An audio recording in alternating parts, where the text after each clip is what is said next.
ഒരു സെക്രട്ടറി എന്ന് പറഞ്ഞിട്ടൊരു പോസ്റ്റിൽ ഒരാളില്ല. ഞാൻ തന്നെ സെക്രട്ടറിയും പ്രസിഡൻറ്റും ഒക്കെ ഞാൻ തന്നെയാണ്.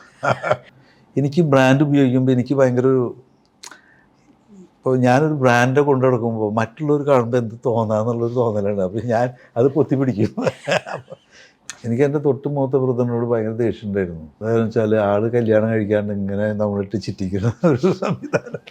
നന്നായിട്ട് സീട്ട് വലിച്ചിരുന്നു.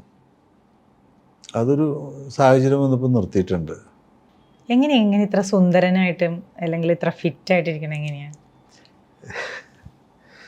സുന്ദരനല്ലെങ്കിലും മനസ്സ് മുഴുവൻ ഫ്രീ ആണ്. തൃശ്ശൂർ നല്ലവരാ. തൃശ്ശൂരെ പറ്റി പറയുകയാണെങ്കിൽ അങ്ങനെ വല്ല എനിക്ക് തോന്നുന്നത് ഇങ്ങനെ കളവ് പറയുക അല്ലെങ്കിൽ വലിയ തല്ലൂട്ടത്തിനൊന്നും പോണവരല്ല എന്നാണ് എനിക്ക് തോന്നണേട്ടാ.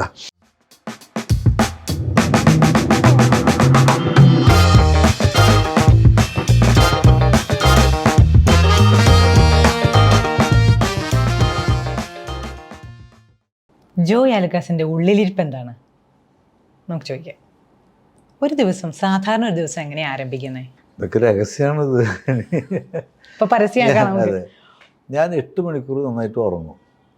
ഞാൻ രാത്രി ഒരു 10 മണിക്ക് ഉറങ്ങാനായിട്ടുള്ള 10 മണിക്ക് എഴുന്നാൽ ഒരു 6:30-7 മണിക്ക് എനിക്കുള്ളൂ. 8-8.5 മണിക്കൂർ ഞാൻ ഉറങ്ങും. അത് ഡീപ്പ് സ്ലീപ്പാണ്. അതിനുശേഷം ഉറക്കത്തിൽ നിന്ന് എനിക്കെന്തെന്ന് ഞാൻ ഒരാളെ പേടിച്ചിട്ടാണ് ഉറക്കത്തിൽ നിന്ന് എനിക്ക്. എൻ്റെ ഒരു ട്രെയിനർ വരും. അദ്ദേഹത്തെ സ്വപ്നം കണ്ടിട്ട് ഞാൻ കിടക്കാം. ഞാൻ അത്രയും മടിയനായതുകൊണ്ട് അദ്ദേഹം കാലത്ത് അയാളെ പേടിച്ച് കഴിഞ്ഞിട്ട് കുറച്ച് എക്സസൈസൊക്കെ ചെയ്യും, നടക്കും. അങ്ങനെ 1 മണിക്കൂർ ഞാൻ അങ്ങനെ സ്പെൻഡ് ചെയ്യും. പിന്നെ മോർണിംഗ് ബ്രേക്ക്ഫാസ്റ്റ് കഴിഞ്ഞിട്ട് ഒരു 11-11:30 ഓഫീസിൽ പോകും. ഒരു 6:30 വീട്ടിൽ വരും. ഇതാണ് എൻ്റെ ഓഫീസ്. ഇപ്പോൾ ദുബായിലാണെങ്കിൽ ദുബായിൽ ഒരു 11 മണി മുതൽ 5:30-6 മണി വരെ ഉണ്ടാവും. നാട്ടിലാണെങ്കിൽ നാട്ടിലെ ഓഫീസിലുണ്ടാവും. ഇതാണ് എൻ്റെ റൊട്ടീൻ വർക്ക്. എൻ്റെ ഇടയിൽ വേറെയുള്ള ആക്ടിവിറ്റീസുകളൊന്നും ഇല്ല എന്ന് തന്നെ പറയാം. സാധാരണ ഇവിടെ കാണുന്ന പോലെയുള്ള ക്ലബ്ബ്, അങ്ങനെയുള്ള സോഷ്യൽ ആക്ടിവിറ്റീസൊക്കെ തീരെ കുറവാണ്. പ്രാർത്ഥന എങ്ങനെ? പ്രാർത്ഥന വൈഫ് നന്നായിട്ട് പ്രാർത്ഥിക്കാറുണ്ട്. പ്രാർത്ഥന ഉണ്ട്, പക്ഷേ പ്രാർത്ഥന എന്ന് മാത്രം പറഞ്ഞിട്ടുള്ള പരിപാടികളൊന്നുമില്ല. ബിസിനസ്സിലെ ഏറ്റവും സന്തോഷം നൽകിയ കാര്യം എന്താ? എനിക്ക് ഏറ്റവും കൂടുതൽ സന്തോഷം തോന്നിയത് ദുബായിൽ ഒരു 2000-ലാണ് തോന്നുന്നു. ഞാനൊരു 6 ഷോപ്പ് 6 ദിവസം കൊണ്ട് ഓപ്പൺ ചെയ്തു ഇൻ 2000.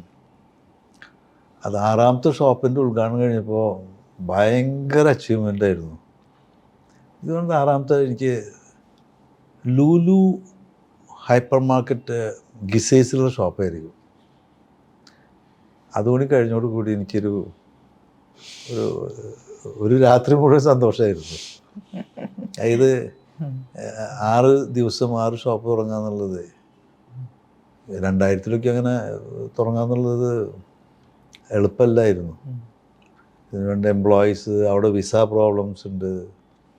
ഇന്നത്തെ പോലെയല്ല, അവിടെ വിസ കിട്ടാൻ ബുദ്ധിമുട്ടായിരുന്നു അന്ന്. ഇതിനാവശ്യത്തിന് സ്റ്റോക്ക് വേണം, ഇൻറ്റീരിയറിൻ്റെ പണി കഴിയണം, നല്ല ലൊക്കേഷൻ കിട്ടണം, പിന്നെ ഇത്രയും നമ്പർ ഓഫ് ഷോപ്സ് തുടങ്ങണ്ടേ. ഇന്ന് 6 ഷോപ്പ് തുടങ്ങലും 10 ഷോപ്പ് തുടങ്ങലും അത്ര വലിയ ഒരു കാനുള്ള കാര്യമല്ല. ഇങ്ങനൊരു വലിയൊരു ബ്രാൻഡ് ഉണ്ടാക്കിയ ഒരു ആളല്ലേ, ഇഷ്ടപ്പെടുന്ന ബ്രാൻഡ് അല്ലെങ്കിൽ വളരെ ആരാധനയോടെ നോക്കുന്ന ഏതെങ്കിലും ബ്രാൻഡ് ഉണ്ടോ? ഏതൊക്കെയാ? ജോയ് ആലുക്കാസ്. എല്ലാ ബ്രാൻഡും നല്ല തന്നെയാണെന്നേ. ബ്രാൻഡിനോട് ഇഷ്ടമുണ്ടോ? നമ്മൾ ഉപയോഗിക്കുന്ന കാര്യങ്ങളിൽ നല്ല ബ്രാൻഡഡ് ആയിരിക്കണം, അങ്ങനെയുണ്ടോ? ഞാൻ ബ്രാൻഡഡ് ഉപയോഗിക്കാറില്ലെന്നാണ്. എനിക്ക് ചില ബ്രാൻഡ് എൻ്റെ മക്കളൊക്കെ വാങ്ങി തരും. ഇപ്പോൾ ലൂയിട്ടൺ ഒരു ബ്രീഫ് കേസ് കൊണ്ടുവന്നു. പക്ഷെ അതിൻ്റെ വെയിറ്റ് എന്ന് പറഞ്ഞു കഴിഞ്ഞാൽ ചില എയർപോർട്ടിൽ ആ പെട്ടിയുടെ വെയിറ്റ് തന്നെ നമുക്ക് കൊണ്ടു നടക്കാൻ പറ്റില്ല, അത്രയും വെയിറ്റ് കൂടുതല. പിന്നെ ഞാൻ വാച്ച് ഉപയോഗിക്കാറില്ല. അങ്ങനെ ബ്രാൻഡായിട്ടൊന്നും ഞാൻ ഉപയോഗിക്കാറില്ല. ബ്രാൻഡിനോട് എനിക്ക് ബ്രാൻഡ് ഉപയോഗിക്കുമ്പോൾ എനിക്ക് ഭയങ്കര ഒരു, ഇപ്പോൾ ഞാനൊരു ബ്രാൻഡ് കൊണ്ടു നടക്കുമ്പോൾ മറ്റുള്ളവർ കാണുമ്പോൾ എന്ത് തോന്നാന്നുള്ളൊരു തോന്നലാണ്. അപ്പോൾ ഞാൻ അത് പൊത്തിപ്പിടിക്കും. പിന്നെ നമ്മൾ ബ്രാൻഡ് ഉപയോഗിക്കാറില്ല. അതുകൊണ്ട് ബ്രാൻഡായിട്ട് കൊണ്ട് നടക്കുന്ന ബ്രാൻഡ് കാണുമ്പോൾ ബ്രാൻഡാണെന്ന് ഫീൽ ചെയ്യുന്ന അവരുടെ എംബ്ലമുള്ള ഒന്നും ഞാൻ ഉപയോഗിക്കാറില്ല. ഡെലിഗേറ്റ് ചെയ്യാത്ത കാര്യങ്ങളുണ്ടോ ജീവിതത്തിൽ അല്ലെങ്കിൽ ബിസിനസ്സിൽ? ഡെലിഗേറ്റ് ചെയ്യാൻ മറ്റാരും ചുമതലപ്പെടുത്താത്ത കാര്യങ്ങൾ എന്തെങ്കിലും ഉണ്ടോ? ഒരു 4-5 വർഷം മുമ്പ് വരയ്ക്ക് എൻ്റെ കമ്പനിയുടെ ആദ്യത്തെ 10 പോസ്റ്റ് ഞാൻ തന്നെ കൈകാര്യം ചെയ്തിരുന്നത്. CEO, CFO, COO എല്ലാ പോസ്റ്റും ഒരാൾ തന്നെയായിരുന്നു. ഒരാൾക്കും വിട്ടുകൊടുത്തിരുന്നില്ല. പിന്നെ ഇപ്പോഴേക്കാണ് ഒരു സംവിധാനങ്ങൾക്ക് വന്നത്. അപ്പോൾ എൻ്റെ അടുത്ത് പലപ്പോഴും എൻ്റെ ഓഫീസിലുള്ളവർ പറയും, ചിലത് അങ്ങോട്ട് വിട്ടുകൊടുക്കുക എന്ന് പറയേ. ഇപ്പോഴും എൻ്റെ അടുത്ത് ചിലപ്പോൾ എൻ്റെ പല ആളുകളും സംസാരിക്കുമ്പോൾ പറയും, ഞാൻ ഒന്നും വിട്ടുകൊടുക്കണില്ല എന്ന് പറയും. അത് എനിക്ക് എന്താണെന്ന് അങ്ങനെ മനസ്സിലാവണില്ല. ഞാൻ എല്ലാം വിട്ടുകൊടുത്തിട്ടുണ്ട്, ഒരു കാര്യം ഞാൻ അന്വേഷിക്കുന്നില്ല. അപ്പോൾ പറയും, എല്ലാ കാര്യവും ഞാൻ അന്വേഷിക്കണല്ലോ, പിന്നെ ഞാനിത് മനുഷ്യനല്ലേ, ഞാൻ അന്വേഷിക്കണ്ടേ? ഞാനിങ്ങനെ പോകുമ്പോൾ അതെന്താണെന്ന് ചോദിക്കാൻ പാടില്ലേ? അല്ല, ഞാനിപ്പോൾ എല്ലാ കാര്യവും ഞാൻ അറിയുന്നുണ്ട്. എനിക്ക് എൻ്റെ പണ്ടൊക്കെയും ഇപ്പോഴും എൻ്റെ ഒരു ഷോപ്പിൽ ആ ബ്രിക്ക് തിരിച്ചാ വെച്ചാണ് അല്ലെങ്കിൽ നിർത്തി വെച്ചാണെന്നുള്ള ഒരു അളവ് എനിക്കറിയാൻ പറ്റും. അത്രയ്ക്കും മൈന്യൂട്ടായിട്ട് ഞാൻ ഓരോ കാര്യങ്ങളിലും ഇടപെട്ടിരുന്നു. ഈ ഷോറൂം ഇൻറ്റീരിയർ തൊട്ട് അതിൽ എംപ്ലോയീസിൻ്റെ കാര്യം തൊട്ട് അവർ ഫുഡിൻ്റെ കാര്യം തൊട്ട് എൻ്റെ ഒരു എംപ്ലോയി എന്തുമാത്രം ഉപ്പ് കഴിക്കണം, എന്തുമാത്രം മുളക് കഴിക്കണം എന്ന് പറഞ്ഞ് ഞാൻ തീരുമാനിക്കും. അവന് എന്തുമാത്രം ഓയിൽ കഴിക്കാം, എത്ര സവാള ഇടാം. അപ്പോൾ അവർ ഫുഡ് കൊടുക്കുമ്പോൾ കൂടുതൽ കലോറി കൊടുത്തു കഴിഞ്ഞാൽ അവൻ്റെ ആരോഗ്യത്തിന് ബാധിക്കുന്നു, അത് എനിക്ക് നഷ്ടമാണെന്നുള്ളത് എനിക്കറിയാം. അപ്പം ഞാൻ എല്ലാവരും ഇടപെടും. ആ ഇടപെടുന്നതുകൊണ്ട് അവർക്കും എനിക്കും ഗുണം ഉണ്ടായിട്ടുള്ളൂ. പിന്നെ ഞാനൊന്നും ഇടപെടണ്ടെന്ന് പറയും. ആ പറയുന്നവർക്ക് അതിനെപ്പറ്റി വിവരമില്ലാണ്ട് പറയേണ്ടതെന്നാണ് ഞാൻ വിചാരിക്കുള്ളൂ. എങ്ങനെ ഇത്ര സുന്ദരനായിട്ടും അല്ലെങ്കിൽ ഇത്ര ഫിറ്റായിട്ടിരിക്കണം എങ്ങനെയാണ്? സുന്ദരനല്ലെങ്കിലും മനസ്സ് മുഴുവൻ ഫ്രീ ആണ്.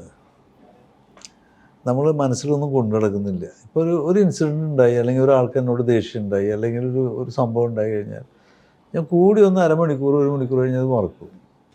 പിന്നെ അതിനെപ്പറ്റി ചിന്തിക്കില്ല. എനിക്കൊരാളോടും വഴക്കില്ല, ഒരു വിരോധമില്ല, എനിക്ക് ആരോടും അങ്ങനൊരു സ്നേഹക്കുറവില്ല, അങ്ങനെ ഒന്നുമില്ല.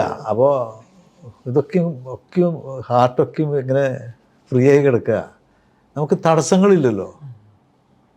ഇപ്പോൾ നമുക്കൊരു സ്ഥാപനത്തിൽ പോയി അവിടെ എംപ്ലോയിയുടെ അടുത്തോ അല്ലെങ്കിൽ എൻ്റെ വീട്ടിലോ ഫാമിലിയിലോ ബന്ധുക്കളുടെ ഇടയിലോ എന്നോട് വിരോധമുള്ളവരുണ്ടാവാം, പക്ഷേ അതൊന്നും ഞാൻ അറിയുന്നില്ല. ഞാനൊരു ഇൻസിഡൻറ്റ് പറയാം. എൻ്റെ മൂത്ത ബ്രദറിൻ്റെ മകളുടെ കല്യാണമാണ്. അപ്പോൾ ഞാൻ ദുബായിൽ വന്നു 10-35 വർഷം മുമ്പാണ്. വീട്ടിൽ കല്യാണത്തിന് കുറേ ആളുകൾ വരുന്നു, വലിയ കല്യാണമായിരുന്നു. കല്യാണം കഴിഞ്ഞ് ഞാൻ തൃശ്ശൂർ കോഫി ഹൗസിന് മുമ്പിൽ നിൽക്കുമ്പോൾ എൻ്റെ ഇളയപ്പൻ്റെ ഒരു ഫാദറിൻ്റെ ഒരു അടുത്ത ബന്ധു കല്യാണം കഴിഞ്ഞിട്ട് അവളും ആ പെൺകുട്ടിയും ആളുടെ കൂടെ ഹസ്ബൻഡും കൂടി നടന്നു വരിക. അപ്പോൾ ഞാൻ അവളെ കണ്ടപ്പോൾ ചോദിച്ചു, എന്തായി നിന്നെ കണ്ടിട്ട് കുറേ നാളായല്ലോ, എവിടെയായിരുന്നു, എന്താ ചെയ്യുന്നത്, ഇതാണോ നിൻ്റെ ചെക്കൻ എന്നൊക്കെ ചോദിച്ചു. ഞാൻ വർത്താനം പറഞ്ഞു. അപ്പോൾ ഇവള് മുഖം ഇങ്ങനെ വീർപ്പിച്ച് നിൽക്കാൻ. ഞാൻ പറഞ്ഞു, നിനക്ക് എന്താ പറ്റിയെന്ന് വെച്ചപ്പോൾ പറഞ്ഞു, അല്ല ജോയേട്ടന് അറിയില്ലേ നമ്മൾ വഴക്കാണെന്നുള്ളവർ അറിയില്ലേ എന്ന് ചോദിച്ചു. അപ്പോൾ ഞാൻ പറഞ്ഞു, ഞാൻ അറിഞ്ഞിട്ടില്ലേ വഴക്കാണെന്ന്, അപ്പോൾ ഒരു വാക്ക് പറയേണ്ടത് നീ. അപ്പോൾ ഞാൻ കല്യാണത്തിന് വന്നിട്ടുണ്ടായിരുന്നില്ല, ഇന്നലെ കല്യാണമല്ലായിരുന്നു, ഞങ്ങൾ വന്നിട്ടുണ്ടായിരുന്നില്ല, വഴക്കായിരുന്നു എന്ന് ആൾ പറയുമ്പോഴാണ് ഞാൻ ചോദിച്ചത്, നമുക്കൊരു കാര്യം ചെയ്യാം, കോഫി ഹൗസിൽ നിന്ന് പറഞ്ഞാൽ ചായ കുടിച്ചിട്ട് വഴക്ക് വീടാം. അപ്പോൾ അങ്ങനെയുള്ള ആളുകൾ ഉണ്ടെന്ന് പറയുക. പക്ഷേ ഈ വഴക്ക് എന്താണെന്നുള്ളത് എനിക്ക് സത്യം പറഞ്ഞാൽ അറിയില്ല. അങ്ങനെ ഒരു വഴക്കോ ഒരു ദേഷ്യമോ ഒന്നും ഞങ്ങളുടെ ഒരാളുടെ ശരീരത്തിലില്ല. ഈ അധികാരം അറിയാത്ത എന്തെങ്കിലും ശീലം ഉണ്ടോ? എന്തെങ്കിലും ശീലങ്ങൾ പൊതുവെ ഈ ജോയൽക്കാസ് എന്നൊക്കെ പറയുമ്പോൾ ഇങ്ങനെ ഒരു ശീലമുള്ള ഒരാളാണോ എന്ന് ആരും? എനിക്ക് നിർബന്ധമായിട്ടും പല കാര്യങ്ങളും വേണം എന്ന് ആഗ്രഹിക്കുന്നൊന്നുമില്ല. ഇപ്പോൾ എനിക്കിപ്പോൾ ആണുങ്ങളിപ്പോൾ ലിക്കർ കഴിക്കുക, അല്ലെങ്കിൽ മീറ്റ് കഴിക്കണം, അല്ലെങ്കിൽ ഇങ്ങനെ നിർബന്ധമൊന്നുമില്ല. എന്താണ് അവിടെയെന്ന് വെച്ചാൽ അത് കഴിക്കുക. ഉപേക്ഷിച്ച ശീലങ്ങളില്ലേ? പല കാര്യങ്ങളും ഉപേക്ഷിച്ചിട്ടുള്ളതൊക്കെ ഉണ്ട്. നമ്മൾ നല്ലതല്ല എന്ന് തോന്നുന്ന, ഏതാണ്? ഞാൻ മുമ്പ് നന്നായിട്ട് സീട്ട് വലിച്ചിരുന്നു. അതൊരു സാഹചര്യം വന്നപ്പോൾ നിർത്തിയിട്ടുണ്ട്. അങ്ങനെ നിർത്തണം എന്ന് തോന്നുന്ന പല കാര്യങ്ങളും അപ്പം നിർത്തുന്നുണ്ട്. ഇപ്പോൾ ഈ ഷോപ്പുകൾ തന്നെ നിർത്താൻ തീരുമാനിച്ചു കഴിഞ്ഞപ്പോൾ നിർത്തും. ഈ കുട്ടിക്കാലത്ത് എന്തെങ്കിലും മറക്കാനാവാത്ത അല്ലെങ്കിൽ അനുഭവങ്ങളുണ്ടോ? എനിക്ക് എൻ്റെ തൊട്ട് മൂത്ത ബ്രദറിനോട് ഭയങ്കര ദേഷ്യം ഉണ്ടായിരുന്നു. അതായത് വെച്ചാൽ ആൾ കല്യാണം കഴിക്കാണ്ട് ഇങ്ങനെ നമ്മളിട്ട് ചിറ്റിക്കുന്ന ഒരു സംവിധാനം. ലോഹിതദാസ് സംവിധാനം ചെയ്തൊരു സിനിമയിലെ ജോയ് അൽക്കാസായിട്ട് തന്നെ ഷോറൂമിൽ നിൽക്കുന്നുണ്ട്. അതെങ്ങനെയാണ് ആ കസ്തൂരിമാൻ എന്ന് പറഞ്ഞ സിനിമയിലോട്ട് എങ്ങനെയാണ് വന്നത്? അതൊരു ഇൻസിഡൻറ്റ് തൃശ്ശൂർ വെച്ചിട്ട് ഞങ്ങളൊരു സമൂഹ വിവാഹം നടത്തി ഇൻ 2001. അന്ന് എൻ്റെ തൊട്ടടുത്താണ് ലോഹിതദാസ് ഇരുന്നിരുന്നത്. അപ്പോൾ ഞാൻ അന്ന് അദ്ദേഹത്തിൻ്റെ അടുത്ത് ചോദിച്ചു, ഇങ്ങനെ ഒരു സിനിമയിൽ കൂടി സാധാരണ ഒരു ജൂവലറിയുടെ പരസ്യം അവർ ബോർഡ് കാണിക്കുക, സ്വർണ്ണം എടുക്കാൻ പോകുന്നത് എൻട്രിയിൽ കാണിക്കുക, അങ്ങനെയൊക്കെയേ ഉള്ളൂ. ഒരു പരസ്യത്തിൽ ഒരു ഫിലിമിൽ തന്നെ മൊത്തമായിട്ട് നമുക്കൊരു ബ്രാൻഡിങ് കിട്ടാവുന്ന ഒരു സ്കീം ഇടാൻ പറ്റുമോ, നിങ്ങൾക്ക് വല്ല അങ്ങനെ ഒരു സിനിമ പ്ലാൻ ചെയ്യാൻ പറ്റുമോ എന്ന് ചോദിച്ചു. അപ്പോൾ അദ്ദേഹം പറഞ്ഞു, അങ്ങനെ ഒരു പ്ലാനൊന്നുമില്ല, ഇതിങ്ങനെ തന്നെ ഉണ്ടാവുള്ളൂ എന്ന് പറഞ്ഞു. അങ്ങനെ ഞാൻ അദ്ദേഹമായിട്ട് കൂടുതലെടുത്ത് അതിന് ശേഷം ഞങ്ങൾ കാസിനോ ഹോട്ടൽ തൃശ്ശൂരുണ്ട്. അതിന് ഞാൻ പറഞ്ഞു ഞാൻ അവിടെ താമസിക്കുന്നതെന്ന് പറഞ്ഞപ്പോൾ ഞങ്ങൾ രണ്ടുപേരും അവിടെ കൂടി വൈകുന്നേരം അന്ന് ഞാനൊരു കൺസെപ്റ്റ് പറഞ്ഞു, നിങ്ങൾക്കൊരു ഫാമിലി ഇങ്ങനെ ആലുക്കാസ് ഫാമിലി ജൂവലറി അങ്ങനെയൊക്കെ ആയിട്ട് അവിടെ ഉള്ള ഒരു ഫാമിലിയിൽ ആരെങ്കിലും ഒരു കഥയായിട്ട് കൊണ്ടുവരാൻ പറ്റുമെന്ന് വെച്ചപ്പോൾ ആൾ പറഞ്ഞു, അത് നടക്കില്ല എന്ന് പറഞ്ഞു. ഇതിന് ശേഷം ഒരാഴ്ച കഴിഞ്ഞപ്പോൾ അദ്ദേഹം എന്നെ വിളിച്ചു, ഇനി കാണാൻ പറ്റുമെന്ന് ചോദിച്ചു. അപ്പോൾ അദ്ദേഹത്തിൻ്റെ മനസ്സിൽ ഇങ്ങനൊരു ത്രെഡ് കിട്ടി. ഒരു ആലുക്ക ഫാമിലിയിൽ പെട്ട ഒരു പയ്യൻ, പണ്ട് കാശുകാരായിരുന്നു, ഇപ്പോൾ തീരെ വീക്കായി, കച്ചവടത്തിൽ പൊളിഞ്ഞു. ആളുടെ മകൻ വളരെ നല്ല രീതിയിൽ വന്ന് IAS കാരനാവുന്ന ഒരു ഭാഗമാണ്. അപ്പോൾ അതിനകത്ത് സ്വർണ്ണഖനി, സ്വർണ്ണ കച്ചവടക്കാരൻ, കാശുകാരൻ, സ്വർണ്ണക്കടകൾ, ഇതിനെപ്പറ്റി സ്വർണ്ണത്തെ പറ്റിയിട്ട് പലയിടത്തും പറയുന്നുണ്ട്. അതിലൊരു ക്യാരക്ടർ തന്നെ ആ പേരിട്ടു, സാജൻ ജോസഫ് ആലുക്ക. ആ അപ്പോൾ അതിൻ്റെ ആ സിനിമയുടെ ഒരു പാട്ടാണ് ഞാനതിൽ ഉണ്ടാവുക എന്നുള്ളത്. പക്ഷെ അത് പടം വളരെ സക്സസ് ആയിരുന്നു. ആ പടത്തിന് വന്നതിന് ശേഷം ഈ ആലുക്ക എന്നുള്ള ആ വലിയ തറവാട്ടുകാരും വലിയ സ്വർണ്ണ കച്ചവടക്കാരെന്നുള്ളത് ആ ഒരൊറ്റ സിനിമയിൽ നിന്ന് അങ്ങനെ വരേണ്ടായി. അപ്പോൾ അതൊക്കെ എന്ന് പറഞ്ഞു കഴിഞ്ഞാൽ ഒരു സിനിമയിൽ എങ്ങനെ മാർക്കറ്റിംഗ് ഉപയോഗിക്കുക എന്നുള്ളതാണ്. പല ആളുകൾക്കും ഈ മാർക്കറ്റിങ്ങിൽ തന്നെ പല നൂതനമായിട്ടുള്ള മാർഗങ്ങൾ. അന്ന് അദ്ദേഹത്തെ പോലുള്ള ആളെ ഞാൻ പരിചയപ്പെടാൻ പറ്റി. എൻ്റെ ഒരു ആഗ്രഹം പറഞ്ഞു, ഞാനതിൽ പല ടിപ്സും കൊടുത്തു. അതിപ്പോൾ എല്ലാ ഡയറക്ടർമാരും അത് കേൾക്കണമെന്നില്ല. പക്ഷെ അന്ന് അതങ്ങനെ വന്നു. ഞങ്ങൾ സംസാരിച്ചിട്ട് 1.5 വർഷത്തിനകത്ത് പടം പുറത്തിറങ്ങി. 2003 പടം പുറത്തു വന്നത്. സിനിമയുടെ ആദ്യം മുതൽ അവസാനം വരെ ആലുക്കുണ്ട്. ചില വാക്കുകൾ പറയുമ്പോഴേ താങ്കളുടെ ഉള്ളിലുള്ള കാര്യം ഒന്നും തിരിച്ചു പറഞ്ഞാൽ മതി. ചില വാക്കുകൾ പറയാം. പണം ഒന്നല്ല. ബിസിനസ് തിരക്കില്ല. വിജയം വളരെ അനിവാര്യമാണ്, പ്രത്യേകിച്ച് ബിസിനസ്സിലൊക്കെ. യാത്ര എൻജോയ് ചെയ്യുന്നുണ്ട്. ജോലി എൻജോയ് ചെയ്യുന്നുണ്ട്. കുട്ടിക്കാലം എന്ന് പറയുമ്പോഴോ? ജോലി എന്ന് പറഞ്ഞാൽ ഒരു ദിവസം ഇന്നൊരു പണിയില്ല, അല്ലെങ്കിൽ ഇന്ന് മുടക്കാണെങ്കിൽ എനിക്ക് ഭയങ്കര വിഷമമാണ്. ഇന്നൊരു പണി ചെയ്യാൻ പറ്റിയില്ലല്ലോ എന്ന്. ഒരു ദിവസം ജോലി ചെയ്തില്ലെങ്കിൽ, അല്ലെങ്കിൽ ഒരു ദിവസം എന്നും ചില പ്രശ്നങ്ങൾ ഉണ്ടാവണം. പ്രശ്നമില്ലെങ്കിൽ എനിക്ക് പ്രശ്നമായി, ഇന്നൊരു കാര്യം ഞാൻ ചെയ്തില്ലല്ലോ എന്ന് തോന്നുന്നു. ഇന്ന് ഓഫീസിൽ പോയിട്ടൊന്ന് ഒരു കാര്യം ഉണ്ടായില്ല, കാലത്ത് വെറുതെ പോയി തിരിച്ചു വന്നു. നമുക്ക് എപ്പോഴെങ്കിലും പ്രശ്നങ്ങൾ ഉണ്ടാവണം, അത് സോൾവ് ചെയ്യണം. അതല്ലെങ്കിൽ ഒരു 1-2 മീറ്റിങ്സ് ഒരു ദിവസം ഇല്ലെങ്കിലും ബുദ്ധിമുട്ടായി. ഇന്ന് ഒന്നുമില്ലെന്ന് ചോദിക്കും. കുട്ടിക്കാലം വളരെ ഫ്രണ്ട്സും കാര്യങ്ങളൊക്കെ ആയിട്ട് നന്നായിട്ട് എൻജോയ് ചെയ്തിട്ടുണ്ട്. എന്ത് കാര്യത്തിൻ്റെയും പിന്നാലെ ഇങ്ങനെ നിൽക്കുന്ന ഒരു ശീലം ഉണ്ടോ? എന്ന് വെച്ചാൽ എന്തെങ്കിലും ഒരു കാര്യം തീരുമാനിച്ചാലോ അല്ലെങ്കിൽ എന്തെങ്കിലും ഒരു കാര്യം വരാനുണ്ടെങ്കിലോ ഫോളോ അപ്പ് ചെയ്യുക, അതിൻ്റെ പിന്നാലെ നിൽക്കും. ഒരു കാര്യം ഇപ്പം ഞാനൊരു ഹോസ്പിറ്റൽ തുടങ്ങണമെന്ന് എനിക്ക് വളരെ മുമ്പുള്ളൊരു മോഹമാണ്. ഈ അടുത്ത് ഞാൻ നമ്മൾ ലാൻഡ് മുമ്പ് വാങ്ങി അത് വെറ്റ് ലാൻഡാണെന്ന് പറഞ്ഞ് പല കാരണങ്ങൾ കൊണ്ട് നടന്നില്ല. ഇപ്പോൾ റീസെൻ്റ്ലി ഒരു ലാൻഡ് ഞാൻ വാങ്ങി. എൻ്റെ ഒരു മോഹം ഒരു 3 വർഷത്തിനകത്ത് ആദ്യത്തെ ഫസ്റ്റ് ഫേസ് ഓപ്പൺ ചെയ്യണമെന്നുണ്ട്.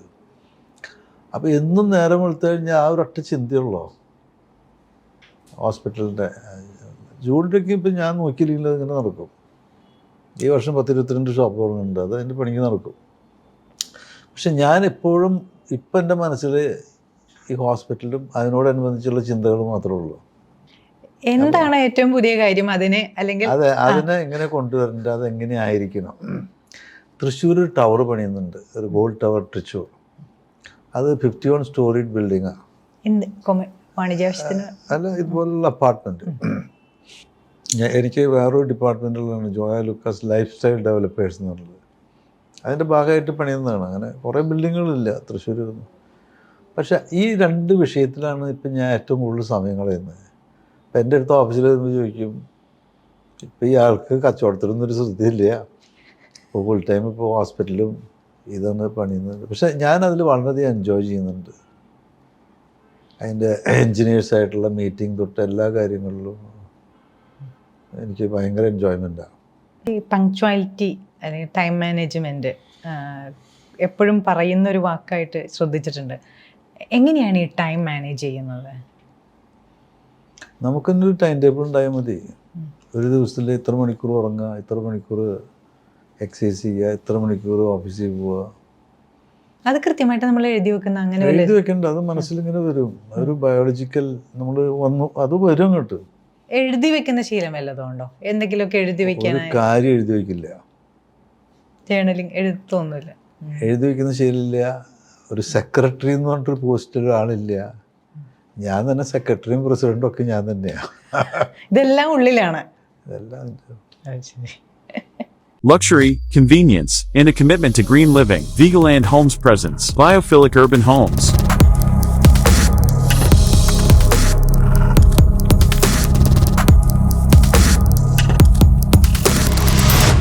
ഒരു മാസം എത്ര ദിവസത്തോളം യാത്ര ചെയ്യും? യാത്ര ഞാൻ നന്നായിട്ട് ചെയ്തിരുന്നു.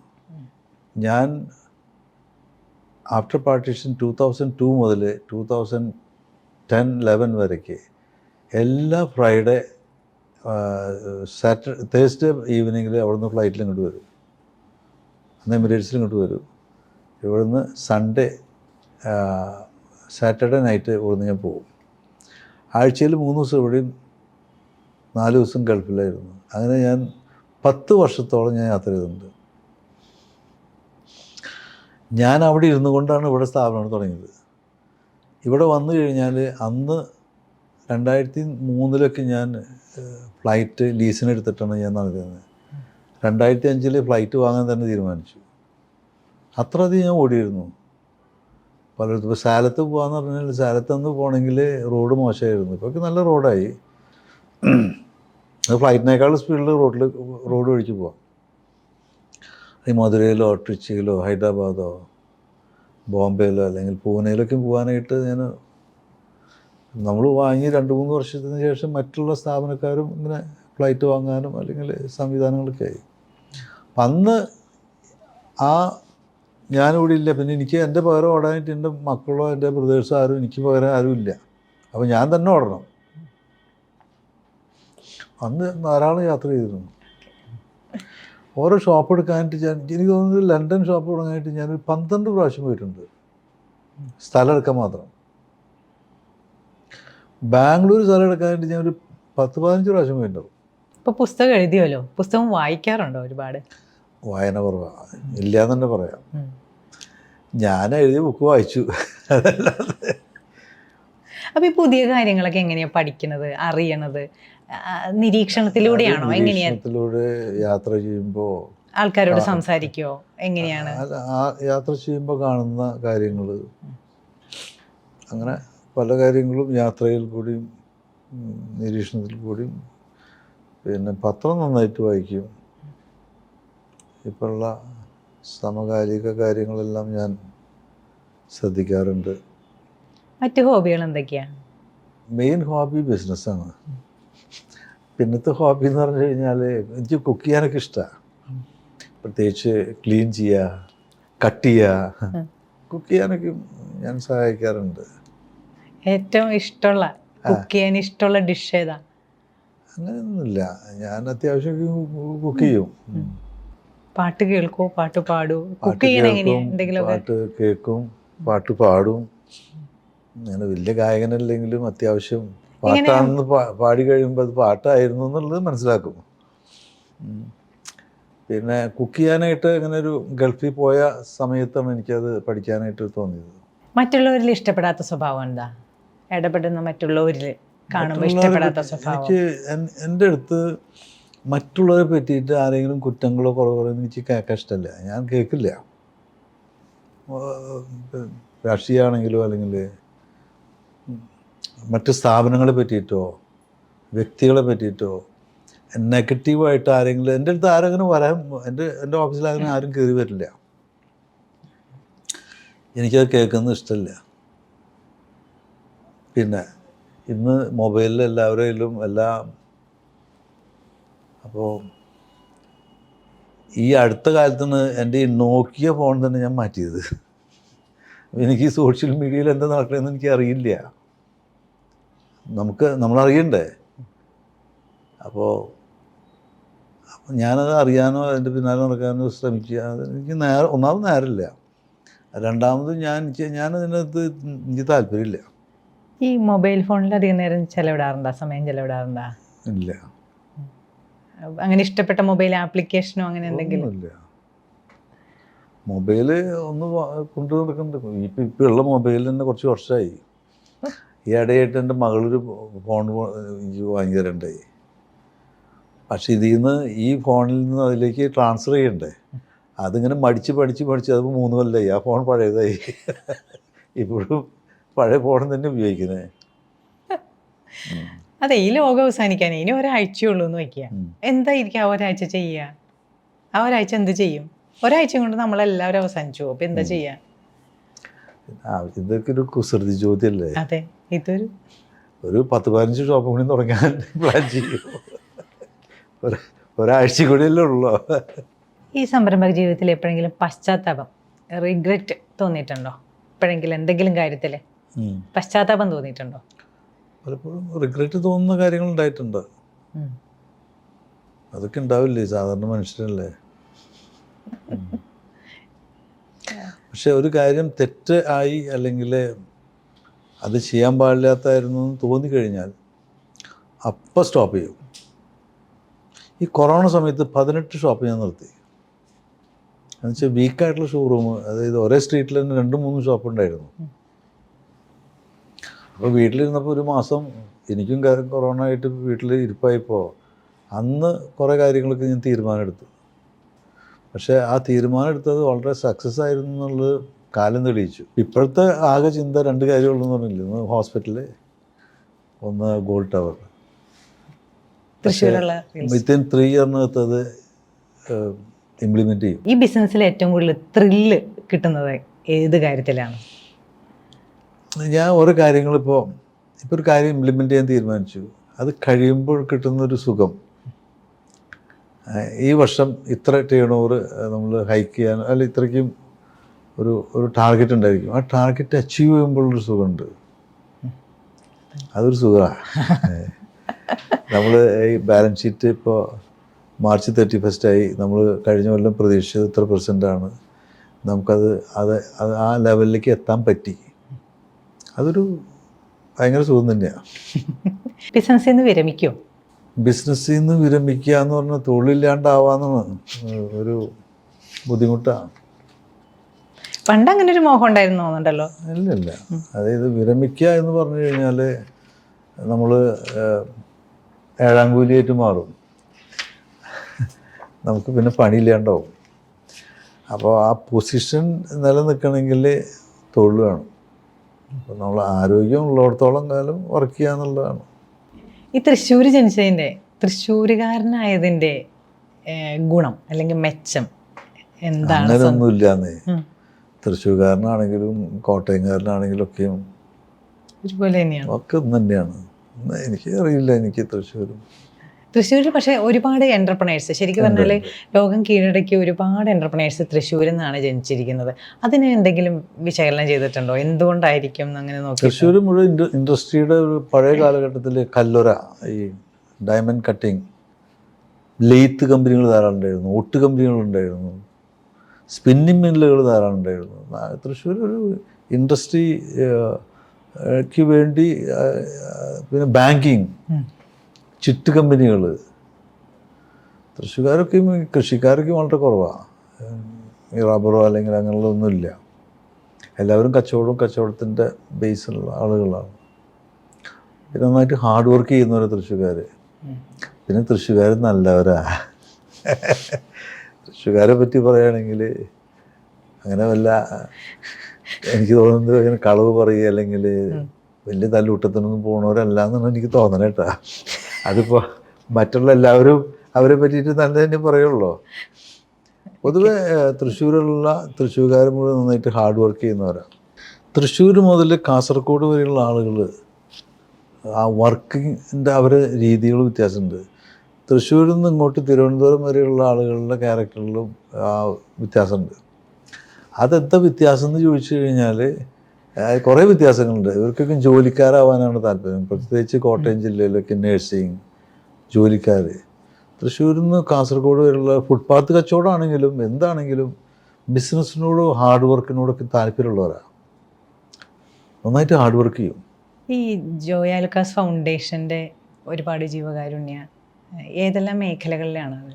ഞങ്ങൾ മെയിനായിട്ട് ചെയ്യുന്നത് മെഡിക്കൽ മേഖലയിലാണ് ഏറ്റവും കൂടുതൽ ചെയ്യുന്നത്. ഇപ്പോൾ പല ഹോസ്പിറ്റലായിട്ട് ഞങ്ങൾക്ക് ടൈപ്പ് ഉണ്ട്. ഇപ്പോൾ ഓപ്പറേഷന് ഞങ്ങൾ ഒരു നിശ്ചിത പൈസ കൊടുക്കും. പിന്നെ ചെയ്യുന്നത് ഓൾഡ് ഏജ് ഹോം. പല സ്ഥാപനങ്ങളും ഓൾഡ് ഏജ് ഹോം നടത്തുന്നവരുടെ സ്ഥലങ്ങളിൽ വീക്കായിട്ടുള്ള ഷെഡുകളോ കാര്യങ്ങളുണ്ടെങ്കിൽ അത് റെക്ടിഫൈ ചെയ്യും.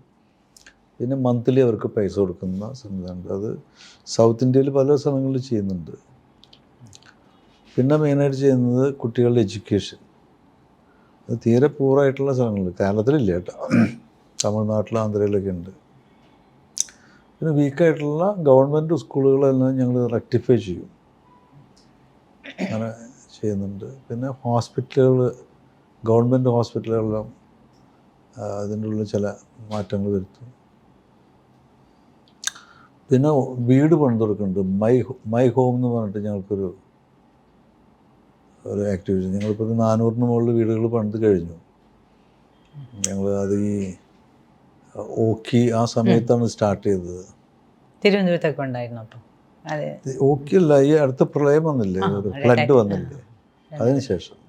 അപ്പോൾ ഇത്രയും നേരം ധനത്തിൻ്റെ ടൈറ്റൻ ഷോയിൽ അനുഭവങ്ങൾ പങ്കുവച്ചതിന് നന്ദി. Thank you.